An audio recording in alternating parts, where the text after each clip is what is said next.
Will Navia save Geo? Greetings, you wonderful people of the internet. My name is GammaFox and welcome to another Genshin Impact discussion video, where we will be discussing the possibilities of the new Geo Fontaine character Navia and her potential to impact the element. It is widely agreed among the Genshin Impact community that Geo is objectively the worst element in the game, and this is mainly because Geo's only reaction is Crystallize, which is kind of useless. All it does is create paper-thin shields. Yes, these do scale with elemental mastery, but what's the point of these shields when you have characters that make one for you? We have so many options for shield characters now too, and they're all very solid when well built. This is what makes Geo as an element irrelevant. It doesn't offer anything special aside from just being yellow physical.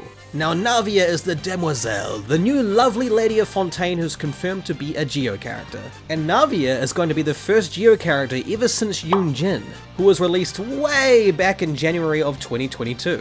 That is a whopping 22 months since the last Geo character has been released in Genshin Impact, and that's just wild, it's crazy. Geo as an element has fallen off so much, and that's what led me to making this video. Can Navia save Geo? Will she impact the element in a way that will make it more unique? Will Navia be absolutely correct like Bennett, or will she become the Geo standard character and be absolutely trash like Daya? I pray that is not the case. Either way, let's discuss the possible kits that Navia could have that will make her both a great character and make Geo great again. I mean, it was never great to begin with, but you know what I mean. Keep in mind that I have not looked at leaks for the character. These ideas are original. I'm also pretty sure that leaks of her don't even exist yet. So yeah. So my first idea that I'm pretty sure other people have come up with before is Navia influencing the Crystallize reaction. We know now that Hoyoverse is not shy to creating characters that can directly influence a reaction. Nilou is a prime example of this, as she alone transforms the bloom reaction into bountiful cores, which have different properties than normal blooms. The question is, how is Navia going to affect Crystallize? And fear not, my dear viewers, I have a few ideas. Idea number 1. So instead of picking up shards and having them become shields, Navia instead fires them off like missiles or detonates them like bombs. One downside of this idea that you can argue is it would just be a carbon copy of Hyperbloom and Bloom, which would be kind of lame. But a way this can be unique is that the crystallized shards deal elemental damage depending on what created them. For example, if Navia creates a pyrocrystallite shard, it could create a melt reaction. This could be fun, but quite difficult to imagine since this would mean she would probably need to scale with elemental mastery. And also applying enemies with an element prior to firing the cores does sound a bit inconsistent. I mean, you gotta make the crystallite shard of a pyro character first, then have Navia create the shard and then apply cryo. Like there's so many variables you have to consider with this. Now that I think about it, it's probably not the best idea.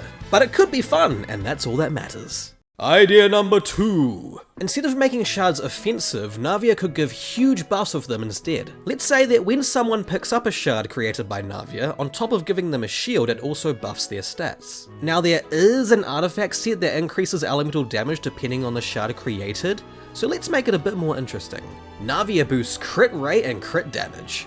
Okay, that may sound a bit ridiculous, but hear me out. You could balance this by making it a fixed rate, but it would be cool if the crit bonus scaled with her defense or even elemental mastery. This would also make Navia incredibly flexible, and you could slot her in both mono Geo and damage-oriented teams. The only teams where this would be useless is with reaction-based damage like Hyperbloom or Taser, where it would generally be better to use different support characters. I chose crit rate and crit damage because considering Geo reactions give no additional damage, it would be necessary to make Navia both interesting and really good. What do you guys think of this? Now, even if these options sound interesting, Navia doesn't have to affect the Crystallize reaction in order to be good.